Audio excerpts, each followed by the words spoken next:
51 attendees, so thanks for everybody who is logged in and who is coming tonight and attending. And let's just make sure it looks like everything is set up. Great. So for many of you who may have not met me before, my name is Nicole Sprague. I'm one of the managers at CIEE for the high school outbound programs. I see some familiar names, so I know I have talked to you while you've worked through your application. I also have on the call tonight my colleague Joanna Blank, and she's based in Maine, and she's the key holder to all of the wonderful scholarships that have been awarded, as well as the process for moving to the next steps. So she is on the phone as well, and she'll be managing the Q&A. I ask that you refrain from using the chat, try to use the Q&A as much as possible. And because we are a smaller group, you know, feel free as I'm going through the slides, if something comes into mind and you want to put it in the chat and have it answered, by all means do that instead of waiting till the end. I know that's easier for some people, one that's fresh on your mind to ask. So please go ahead and do that. So welcome tonight, welcome Global Navigators tonight. If you are a new recipient of award, or if you are a participant who got an award last year and that was supposed to travel and you've been deferred to this year, welcome everybody, and families and siblings if you're on the call as well. I'm happy to have you here and to walk through our presentation tonight. So one, I just want to say you all should be very proud of yourselves. This process, the Global Navigator Scholarship Fund at CIEE, is a very competitive process. So for anybody who's been accepted and received an award, whether you received an award or you were accepted on program, you should be extremely proud of yourself. You obviously filled out an application and did well and showed something to our evaluators that we couldn't resist and not accept you. So congratulations. I know this has been a challenging school year. Trust me, we've felt your pain also, not being able to send students abroad last summer. But tonight I want to talk about how we're going to make that happen for this summer and the progress that we've made. And I know all of you are really excited to travel and make the most out of your scholarship awards as possible. So tonight what I plan on doing, I'm going to cover our process and what we're looking for and how we're planning for summer travel. And then most importantly, at the end, I'm going to explain to you what your next steps are. So it will give you a better understanding of what you need to do in the coming days and months. So planning for summer 21, obviously, you know, this year may look a little different as we have adapted our programs to operate safely in a world that is still battling the COVID-19 global pandemic. I am excited and happy to say that we will have programs running, I do believe, and we're working very hard and making sure that we will be able to do that. And because of last summer, all the travel, we're just as excited as you are, and we want to get students abroad for summer as well. So getting ready to the four corners of the globe. Many of you have seen this map before. This is a map showing you where we have high school summer programming. And I want you to keep in mind that Germany, Czech Republic, Australia, and China right now are 4 locations that we have put on hold that we believe will be difficult to run summer programming because their local governments at this time are not really showing any signs of letting up on their immigration requirements. And so right now, those 4 programs, if you did apply to one of those programs and you got an email, either, you know, asking you to hold on, it's because we are still waiting to see if restrictions are going to change for those 4 countries. But those are the only 4 countries right now where we are seeing that potentially could be difficult for summer travel. All the other locations, as of right now, we are giving it a green light go. And I'm going to walk you through what we're thinking and what we're planning and what we're spending all of our time right now putting together processes and strategies to make it possible for you to travel. So what to expect on travel day? We can go over these and share this with you because actually this year, this fall, and currently we actually have high school students on programming abroad. I was actually speaking to a parent today who thought the tourist ban was applicable to students. And in some countries, actually, they have legislation that allows students to come into the country as long as they're studying. So because of that, this fall, we were able to send semester students, and we have gap students on programming abroad, as well as we have high school students doing their high school away, doing their online programming in Costa Rica. And so because of the success of this for the last couple of months and through the fall, we can pretty much replicate and have an idea of what will be coming down the road for summer. One thing we do know is that there will be no vaccine requirement.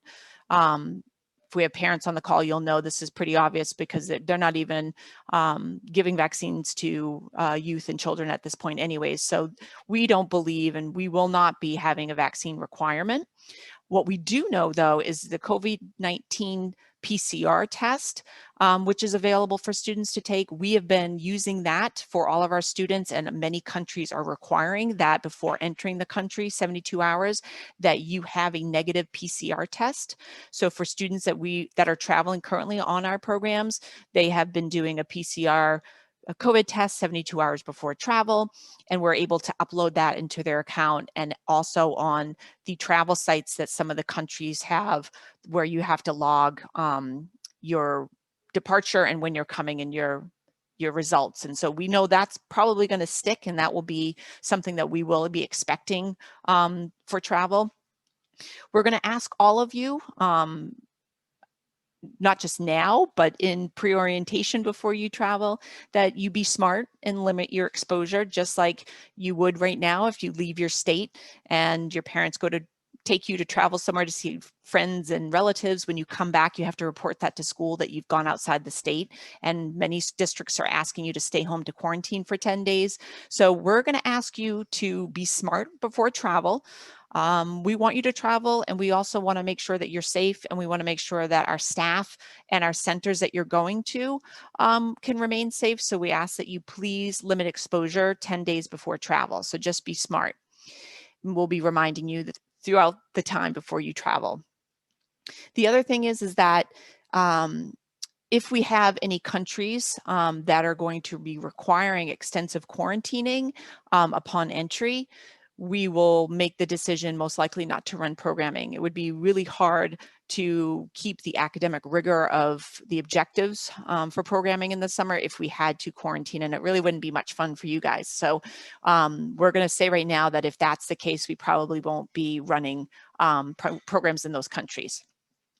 What we are looking at is something called a soft isolation. So I know a lot of you, I've been looking at the emails coming in and hearing questions from parents. Everybody's asking, are we going to have to quarantine? What is quarantine going to be like? And so those are good questions and good expectations to be thinking about right now. We've come up with something called the soft isolation. And what that is, that's going to be a semi-quarantine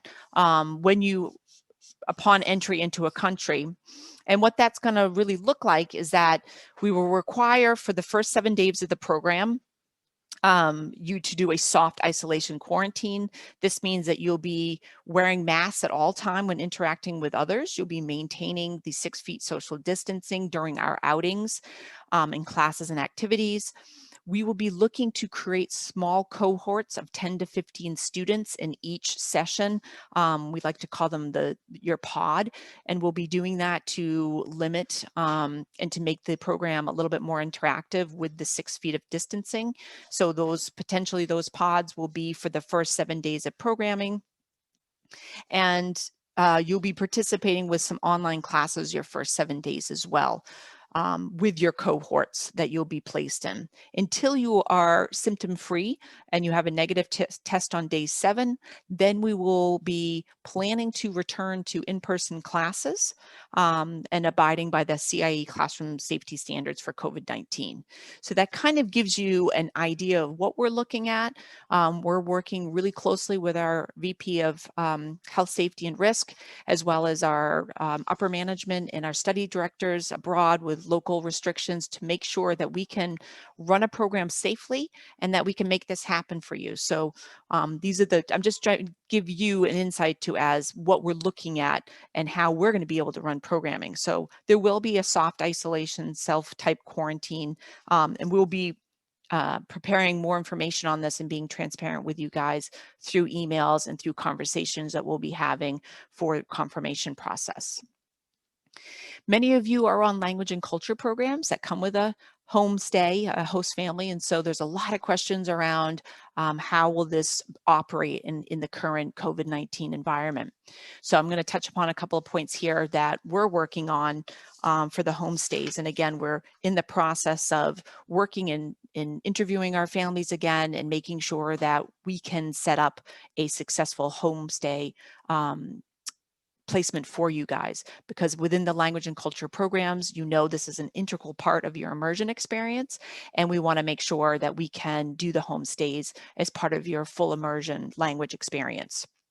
So right now, we are making sure that all students that are placed in a homestay will have their own bedroom. And in shared housing, for the global discovery, we'll be making sure that for the first 7 days, you'll have an individual bedroom as well. The homestay screening and policies. And so we're going to be looking at all host stay members must agree to monitor their health 14 days prior to you guys arriving to their home. I mentioned all participants will have one bathroom. We'll make sure that the homestays are equipped so that you could isolate in the event that you do come down with COVID. We are also looking at our homestay families right now to see if they do have the possibility of 2 bathrooms. Therefore, if some of those houses do have that option, we'll be using those for placement, but we're not guaranteeing that, but it is something we're looking into. And we also have asked homestay families to limit their visitation in their home. Many of them have expressed that this is okay, but we are expressing that, you know, we want to limit the exposure and keep the bubble, COVID-19 bubble, as small as we can with immediate family members while you are there. Also for hotel and dorm considerations, we will be doing a short quarantine with your own single room for the first 7 days of programming. However, it may be common that you'll be sharing a common space. And then after the quarantine time at the beginning, if you do test positive, we'll be looking at possibilities of pairing up again after that point. The other thing I wanted to mention is that in the past, we have really opened the door for host families to come in all shapes and sizes. Again, we vet them through the local police enforcement. We interview, we visit the home. And many of our families are in the healthcare profession. Many of them are doctors. What we've decided to do this year is to not work with those families to limit the exposure and provide a little bit more of a safety layer for you guys. So for those families that are working in the healthcare profession or in a situation where they are have increased exposure, we will not be using them as homestays this year. Again, we have tons of contingency plans in place. As you can imagine, we've been working really hard on this. We want to make this happen. So we have a lot of plans in place that will support students in the event that they have to self-isolate or if we have to shift to some online programming, we were able to do that pretty quickly within the household. What about class time? Yes, so many of our centers, we have beautiful classrooms. Again, you're going to have to do the same thing you're doing now here in our country in class and keeping masks on. So while you're in class, you will have to keep your mask on, as well as the teacher, the language professor or the global discovery teacher will be wearing a mask at all time. We are making sure right now that our space and our ventilation is in accordance with the local authorities for COVID-19 protocols. And again, like I said, we have the ability to shift curriculum online. That is not our goal. We are going through all of these processes in background and planning so that that does not happen. And so we are not expecting that at any time, but just so you know, if we did have to switch to an online at any time, we're able to do that any day of the week. Excursions. So many of you have probably seen our website, blogs, you've heard from family members, friends, you know, all the trips that you get to do while you're in country on your program. We will be this year, unfortunately, eliminating the overnight programs. And that is for an obvious reason for COVID safe standards. But what we've realized in many of our locations is that you don't necessarily have to go overnight to have a fun excursion and to see something really exciting within that country. So we're going to be prioritizing safe COVID standard activities outdoors in the area that you're studying, but also look at going about an hour or 2 hours outside of where you are to experience another part of the country or cultural experience. And so we're building those in and making sure that they are safe avenues for visitation and are open to the public. Again, we will be focusing on smaller groups. We will not be going on groups of 50 or 60. We will be breaking up into your pods to do these activities. If we are using public transportation, we will make sure that it is safe and that masks are going to be worn the whole time. And like I said, we are planning for alternative options for programming to make sure that you're getting that cultural experience and seeing all the aspects of the country that you're going for to see. So we're making sure that that is still incorporated in your program. So the what if, this is a big one, which is probably the biggest question your parents have once you got the email saying you've been awarded and you've been accepted. Everyone's probably asking, how are they doing this and what ifs? So quickly, I'm going to cover this. I will have my colleague Joanna put some links into the Q&A that you can follow up with later that has to do with our program assurance, that has to do with our safety page on summer programs. It lays out all of these different scenarios to cover you so you can make the best decision possible before March 3rd to confirm. But on a surface level, I'm going to go through these right now for you so you have a bigger, just a grander picture of how we're going to do this. So in the event that a program is canceled, as we did last spring, all money will be returned and fully refunded, deposits and anything you paid up until that time. And students will be given the option of either canceling and getting a refund or deferring to next summer. And, you know, it will be laid out and communicated to you of what those options will be and what does that mean for you. So in the event that we do have to cancel, you will have those options. And again, we will not really know if you're asking when we'll be canceling. Some of the countries, like I talked about at the beginning of the presentation, we know that we might have to make some hard decisions, and those will be coming up fairly soon, the beginning of March, for those countries that we know are just will not be possible to travel. Other countries, as you know, and you've been living this and breathing it month by month in this last year of 2020, things change quite rapidly. So things can change to our benefit or things could change to our detriment of travel. So we will try to make decisions, final decisions, at least up until May. But we're hoping that we can continue to monitor and make plans for travel so that we don't have to cancel programs. The other thing that you need to know, if a program is not canceled and you are looking to cancel, we definitely have terms and conditions around that, which you'll be able to find on various web pages and within your emails, but I did want to touch upon that right now.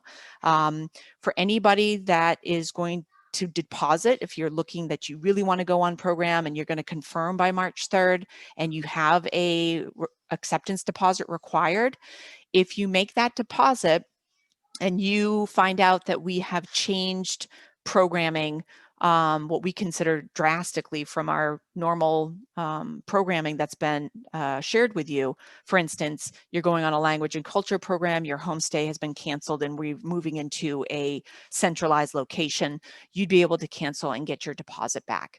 If we have to switch classes to online, and this is something that you're not intended or excited to do, you would be able to cancel and get your deposit back. If any of the countries change their policy on the 7-day self-isolation, you'd be able to cancel and get your refund back. The instances where it might be a little bit more out of your control, again, we have refund policies for medical situations. If you test positive prior to going on the program, you'd be able to get a refund. So medical conditions are excused. But again, if CIE is going to be running programming, we will have dates and timelines of when you can cancel and what you can get back. The one thing I can share with you is that if you do cancel up until May 1st, you will be eligible for 50% of your fees that you've paid back. If you're looking to cancel after May 25th, we'll be keeping 100% of fees that have been collected. So it's to your benefit to kind of read through those. If you have any questions, you as parents and students know where to find us. We have 3 to 4 different advisors. We have other staff that answer the phones and answer our HS Abroad email that can help you walk through that if you have questions. But again, right now, I think the main important thing is to understand where we are in the process of running programs and talking amongst your families and yourself as to what this summer looks like for you, and is this possible, and accepting the wonderful award that you got, if you got one, by March 3rd. So what are your next steps? Because this is really important. You don't want to be flying through the air on a zip line like this, not knowing where your feet are going to land, right? So what do you need to do before March 3rd? Hopefully all of you that received an award, you're excited about it. We need to hear from you whether or not you're accepting it or not by March 3rd. It's really important to do that. Again, a lot of students who choose not to accept their award and let us know and communicate to us. If you are a freshman or a sophomore, you have an opportunity to apply to our Global Navigator programs again the following year. But if you do not communicate with us and we've given you this large scholarship, and then you just disappear and we never hear from you again, that is not something that we want to see happen. So we probably wouldn't let you apply again. So just be upfront and honest with us and communicate with us what you're thinking and let us know by that deadline. You will see in your account, so how do you go to accept your award? If you've called in and spoken to one of us, then you've told us verbally over the phone, which is fine, but you do need to log into your account, and if you have an acceptance deposit, it will look very much like what you see on the screen, where you will start your acceptance deposit and you will pay that. If you do not have an acceptance deposit, then you will not need to do that. It's just a verbal, yes, I am going to accept my award, and email us back, and then finish those 2 other tasks. So we want to know, do you have a passport? It's okay if you don't have one. We're not expecting everybody to have a passport at this point. So just let us know, yes, I have one in that task, or no, I don't, and I am applying for one, and just let us know the process. Health and wellness, again, there are some questions there we'd like to hear from you. So once you have those tasks complete and submitted, you will then move from accepted to confirmed. So it's really important that you log into your account and you look for those tasks. A sneak peek at what's coming down the road. What are the milestones and months that we're looking to actually tie everything together and make your summer abroad experience happen? March and April, it's right around the corner. What we are planning for is solidifying announcements on programs that we think we cannot run by March. We're also going to be asking you to work on some of those pre-departure tasks in your account. Like I just said, there'll be some forms and some things that we need you to fill out. So make sure that you log into your account periodically to do readings and to look for those. We're also planning on solidifying our flight process and plans. As you know, this is going to be something that we need to really mitigate and work through as airlines are changing their rules all the time. We do not want to have you book a flight and then be forced to work on trying to get a refund or a credit if programming is not going to run. So please hold off on booking any flights until we give you the green light and instructions and guidelines around how to do that. Again, if you have any questions, you can always email the hsabroad@cie.org, but we're asking right now that you hold off on booking any flights. So more information will be coming on that. In April, for those of you that are going to be traveling and look forward to accepting and being a scholarship student, we'll be running our Canvas pre-departure course. So that will be happening in April, and that will give you all kinds of insight on what you can prepare for the cultural norms in that country. You'll be meeting some of your students on the Canvas chat that'll be traveling on your program. So we'll be starting that in April. And for the language and culture students, you'll be getting information about your STAMP proficiency tests that you'll be taking online prior to going. Again, this is not an exam like school. We're not grading you. This is not whether you can travel or you can on a language program. It's to gauge a sense of what your true level is so we can put you in the right pod or group once you land in country. And then April 14th is when we look for final payments. If you do have a balance, we will be looking to collect that prior to travel. We also, for the language and culture programs, we have a college credit task that if you're looking to receive 4 college credit from Tulane when you finish, that you pay that transcript fee in your account. And then we do believe for our summer session 1 programs in May, we'll be doing our pre-departure orientations. And I always like to tell everybody 1 to 2 weeks prior to travel, if you're on a language and culture program, you will be introduced to your host family and being able to meet them virtually online and to correspond with them before you land in country. So great, we're at a great time, which is 8:30, almost 8:30, which gives us a lot of time to answer questions. And I'm going to just now take a look to see how the Q&A has been going. I'm doing my best to keep up with the Q&A. People are asking great questions. I'm typing as fast as I can. Okay. What areas, Joanna, do you think I should go over? I think some topics that people are interested in hearing more again is like flight information, when they'll be receiving that, what options will be. Let's see, what else is being asked frequently. I think maybe if you wanted to go over what that first week of the program is going to look like again with this, the soft isolation. Yeah, that seems to be a common topic. Okay. And I'll keep plugging away and we'll reconnect again. Sounds good. Thanks. So for flights, everybody, like I mentioned, please hold off on booking flights. I will give you a little bit of insight of how we have run flights in the past on our programs. We have done group flights and we aim to do group flights. We know a lot of students, it's your first time traveling. And so we generally find hubs in the United States that work well with direct flights and easy flights to your destination.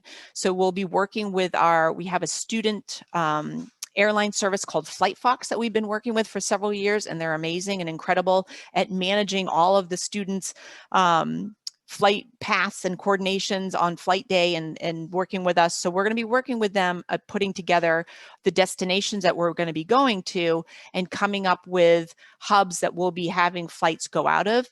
Again, at this time, I'm not quite sure how this is going to work. We're going to do our best to try to do group flights. But as you know, and as we have experienced with kids on programming right now, we like to have students fly direct, as I'm sure your families would too. The least number of touch points and transits really helps limit your exposure to COVID. So, you know, we're going to be aiming for direct flights if possible. And so how that's going to work, we're going to be working on that in the coming weeks with our flight partner to see where these flights are going to originate from and how with the students that we have confirmed how will this work, and we'll be corresponding and providing details to you of what we recommend, as well as what we'll be doing, and that will be coming in March. We are hoping to have a CIE staff or somebody on that flight with the student, but we're not promising that at this time, because in some of the countries, again, tourists are not permitted to enter into a country, only students are. So we're putting the protocols and the standards in place to make sure that your student, your child, has a safe flight over that is covered, and that we can do our best on the due diligence there for students traveling. In the event that we are going to be asking students to fly directly from their home city, we have always done a great job of finding, and FlightFox as well, as finding another participant that is going on program to link you up with somebody. But that being said, just hold on for now. We will get our flight plans and our groupings all put together, and announcements will be coming for that. In regards to that quarantining when you arrive in country, I know that's like a big question. And so we're putting that together right now. What we are thinking and what we are going to have to plan for is showing some process of some type of self-isolation for the first 7 days of programming. We'll be able to tie in a couple of days of travel into that total number of days. But what we're looking for right now is that when students arrive in country, we may have to quarantine for a number of hours in a location, whether it's one of the CIE dormitories or a hotel, or whether it's going directly to your host family and doing some of your classes online. We are expecting that the first 5 days, the first week, will be online classes.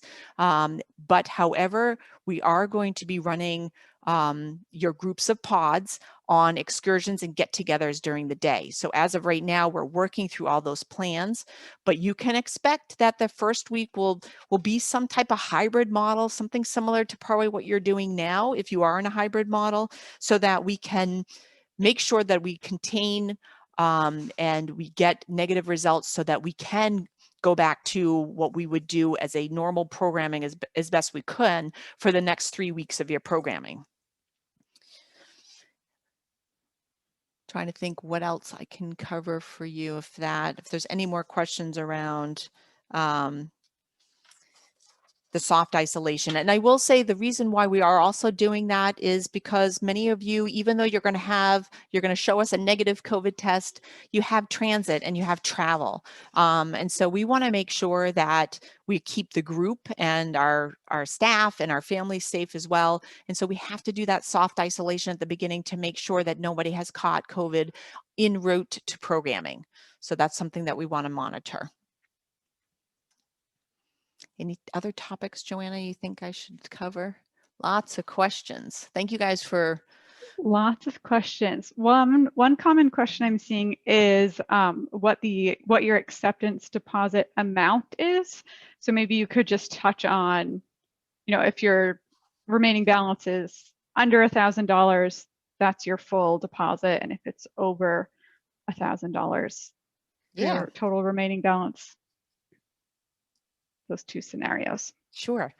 So many of you will have a deposit that you have to make by March 3rd. Remember, I want you all to mark your calendars right now. It's actually a day after my birthday.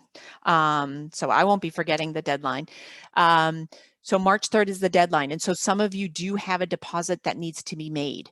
If you received a large scholarship and it covered most of the tuition, then whatever your remaining balance is, if it's under $1,000, that is what we're asking for you to pay, whatever your remaining balance is. You may not see that invoice in your account, but in the next week or so, our finance department will be working on uploading all of your invoices into your account. So when you log into your account and you scroll down to the bottom, there's a financial section. That's where you find your online bill pay. That's where you find your invoices. And for students that received a partial scholarship and you have a larger balance left on your tuition, your acceptance deposit is $1,000. So when you look in your account, you're going to see in those tasks, if you remember me showing you the tasks that you need to fill out now, if you're going to travel and be accepted, you'll find your accepted deposit right up top there. And that will be the $1,000 and the rest, and that will be deducted from your rest of your tuition that will be due in April.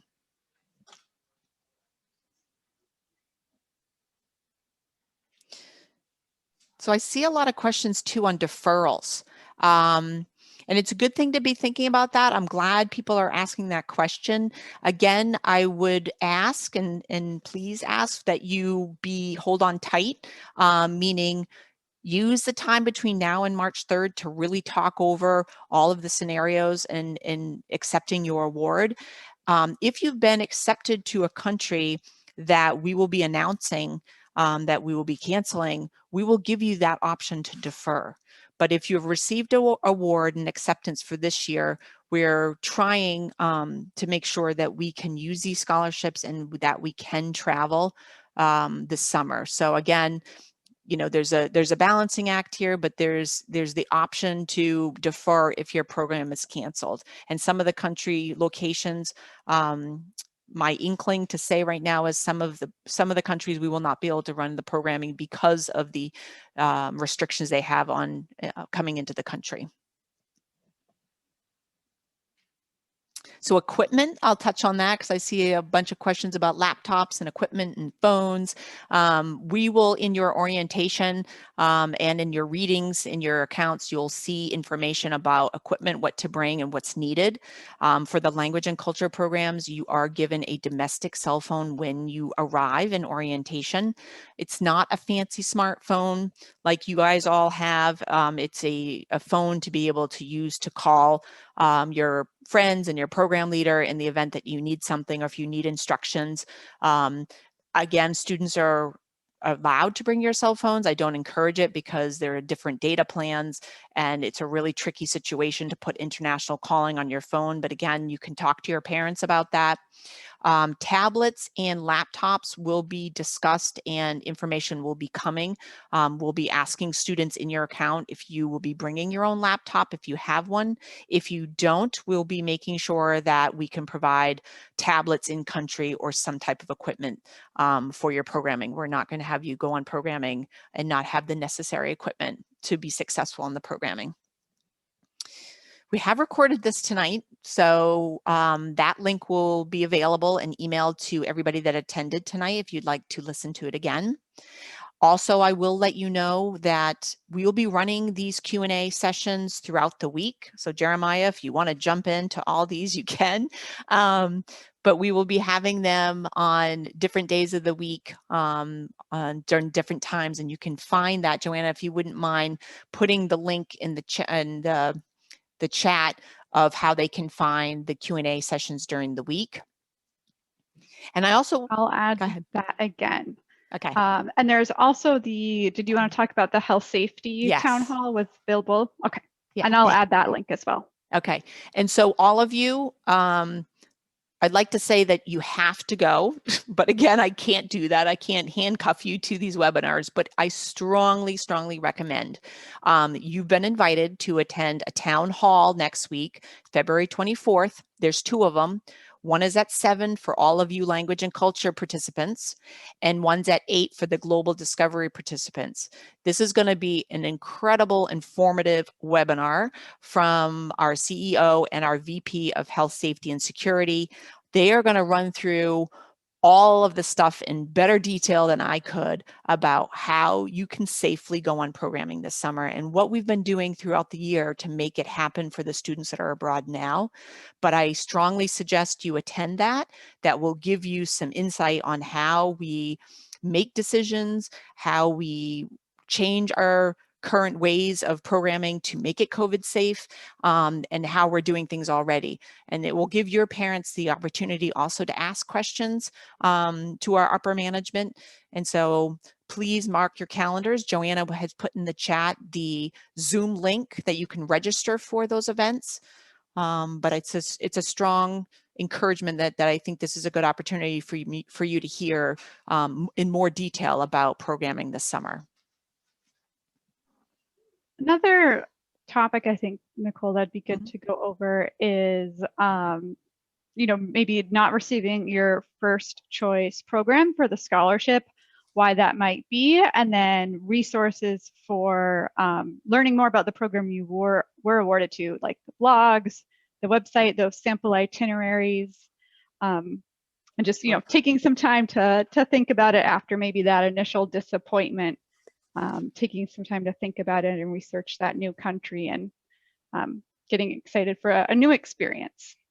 Yeah, so Joanna, did you guys hear that? So Joanna actually said it quite well. Many of you got an award, got accepted.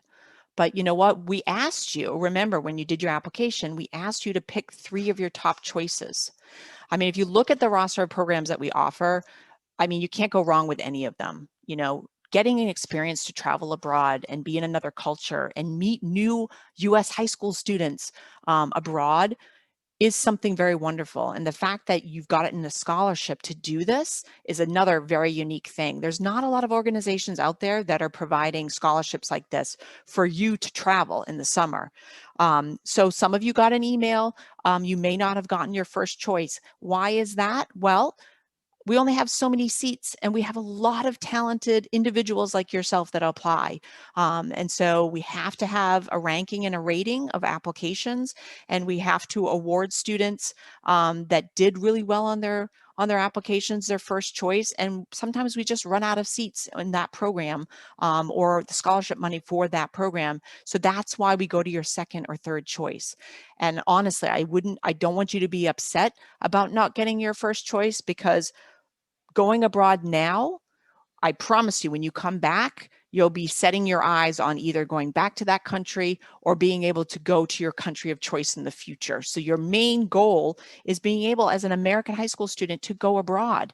And so, like Joanna said, make sure that you look at it as an opportunity and that you got your second or third choice, and you're going to research about that country. You can go on our website. You can see the blogs from the students that went, not last summer, the summer before, what they did. You can see a sample itinerary, see all the really cool things. I promise you that it will be just as exciting and just as fun as your first choice.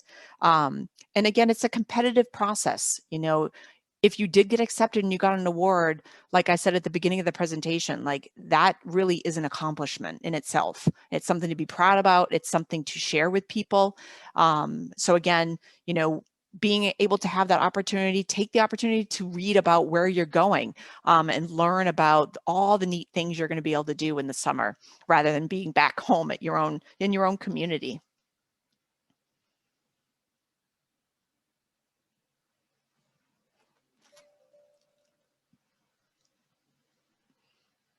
Okay, let's see. I'm going to see some of the.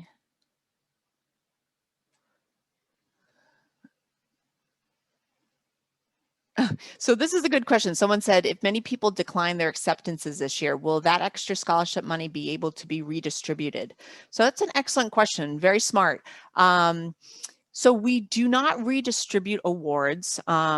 This year in particular, it's a very special year because of limited programming, of all the steps that we have to take into place to make a safe environment for you to travel.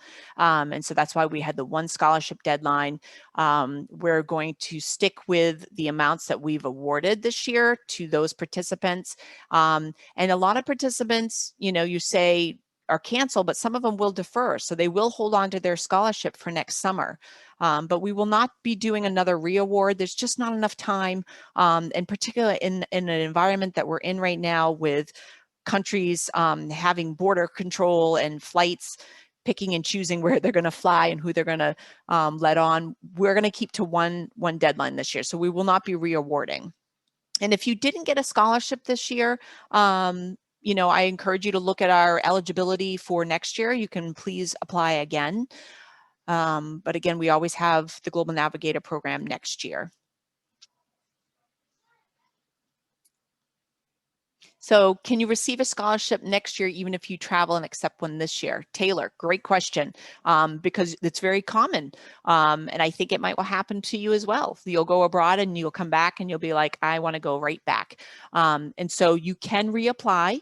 You won't be eligible for the Merit Plus Need, but being an alumni, you are given 10% off, and you can also apply for a merit scholarship with 10% off. So you could be eligible for a 20% discount by applying as an alumni. Great question. And we hope that many of you do reapply.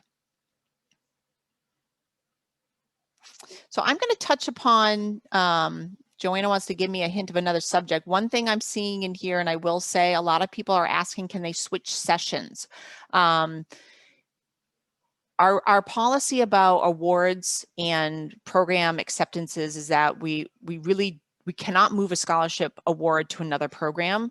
The scholarship that you've been given is for that site. However, if something has come up, whether you applied to the wrong session and you're finding out you have to take an exam and you're not out of school yet, again, you can communicate with us through our 1-866 number. You can email the HS Abroad email, or if you already know your advisor, you can email and have that discussion about changing the sessions. Again, I can't promise that. But again, you know, we know that some students, things come up and you did apply for the wrong session, or something has come up where you need to move. We'll do our best. We can't promise. Again, you know, we've got balances of where we need to have students on certain programming and seats. So again, the best thing is to just email us and ask, but we're not able to re-award you a scholarship for a different program. Anything else, Josie, you think that? I'm going to go back up to, thanks guys for being online tonight. I know it's late. Yeah. Let me see. I think we've hit kind of all of the major themes that I'm seeing.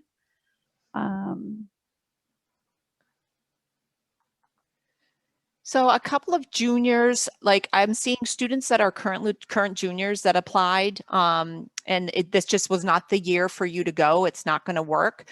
You can apply as a senior. The only difference is that seniors are only eligible for that 10%, the merit award. So if you know that you want to go as a senior right now and you know you can only apply for a merit award, you may want to look into local organizations. Some of the faith-based organizations in your community have scholarships. Ask your school counselor for any recommendations and start putting away and saving for a program like this, because the Merit Plus Need are the eligibility for those are freshmen, sophomore, and juniors.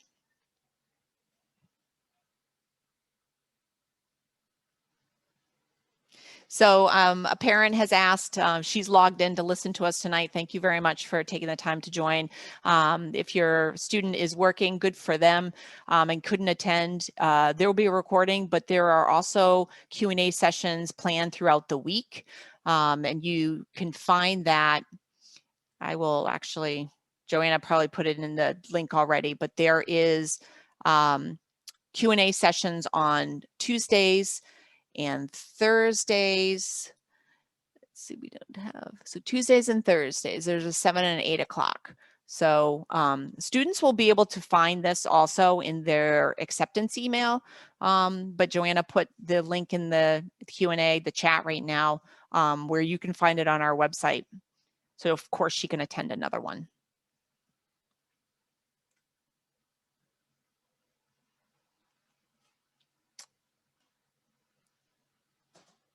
So I have some question about airport hubs. Will they all be listed?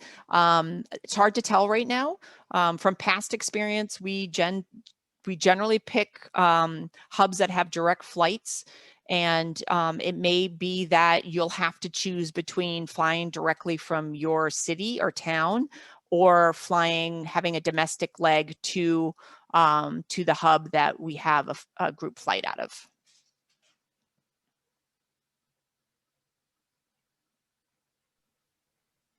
Nicole, do you want to maybe touch upon for China, Australia, Germany, and Czech Republic, just that we're going to take a few more weeks, and then what their options will be, you know, once we've made our final decision in terms of deferring or another program or canceling?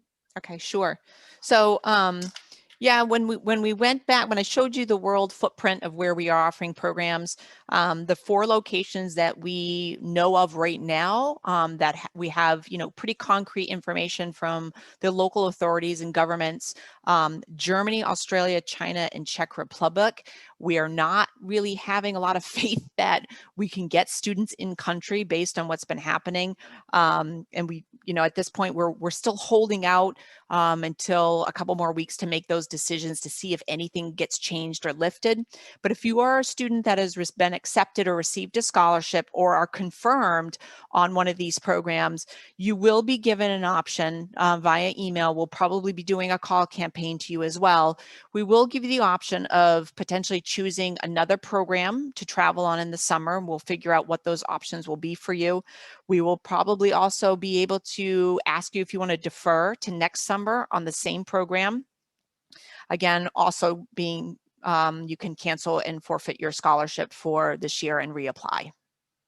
But we're going to be taking a few more weeks to kind of work that through, and we'll be communicating with you by checking in by email and giving you a call.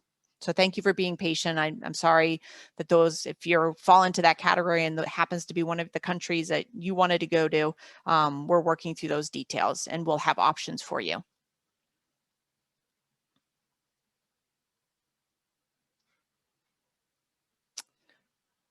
Looks like we have 10 more minutes. Happy to stay on and answer if anybody wants to put in a topic or something to go over.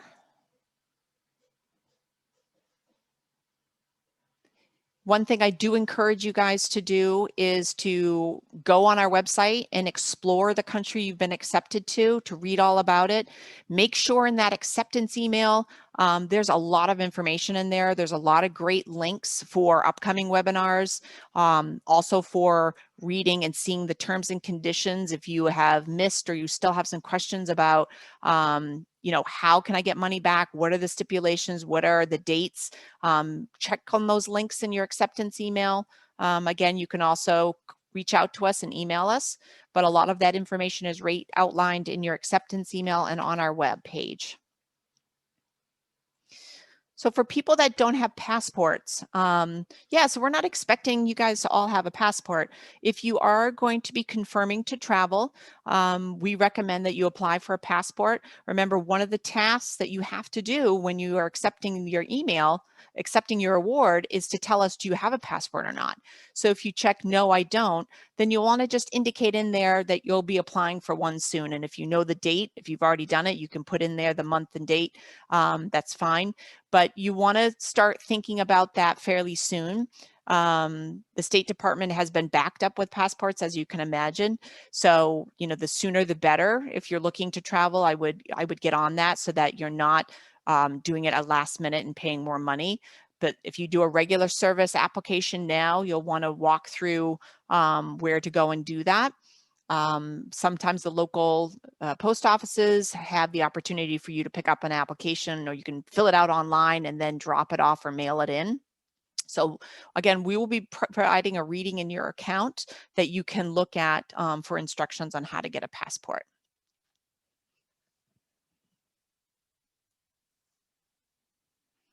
Good questions.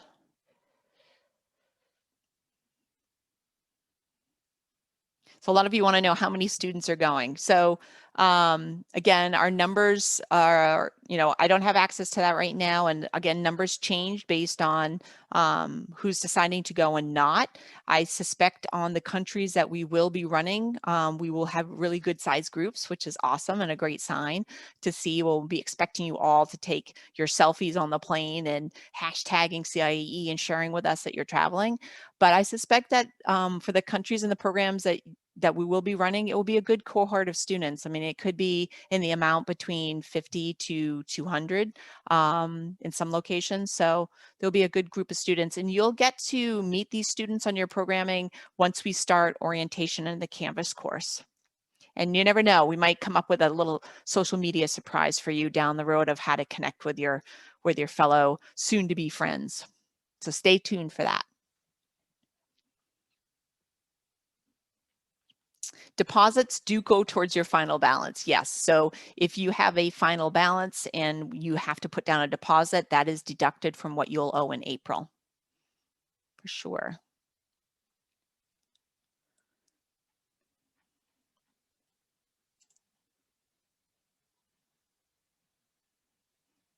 So if you've taken a COVID vaccine, good for you. Not sure if any of you have had the opportunity to take one. But yes, you'll still need to take a COVID test because we are not asking for vaccinations, and I don't believe planes will either. But to get into countries, you will have to show a negative COVID test. And again, if that changes, we'll let you know. It will be all communicated to you via your account or by email. Thank you, Sarah, for wishing me happy early birthday. It's not there yet, but thank you.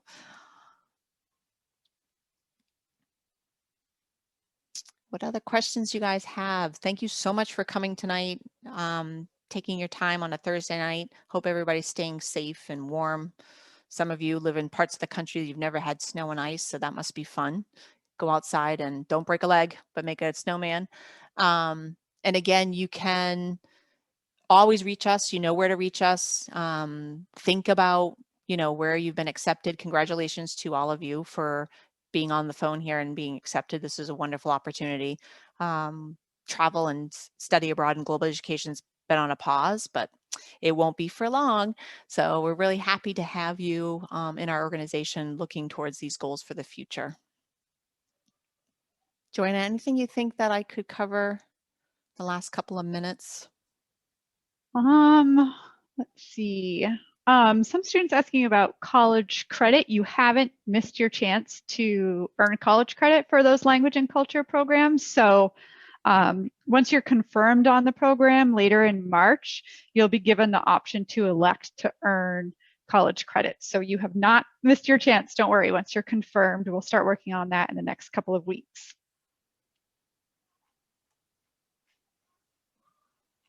No other major themes that I'm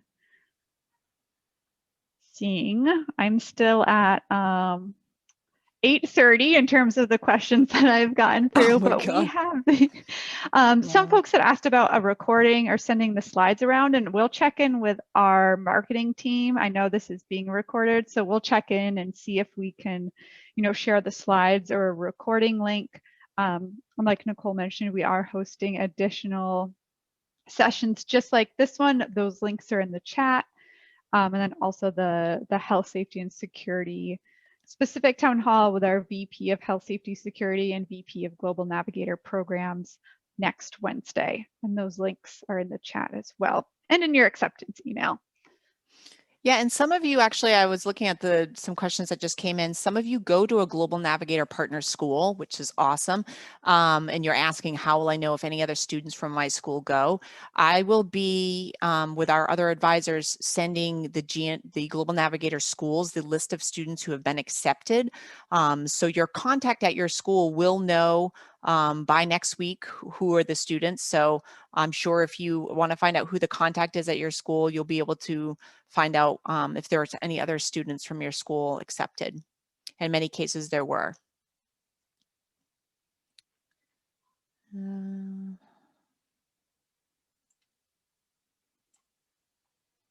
So again, some of these questions I will just say in closing, a lot of questions about food and details of the course.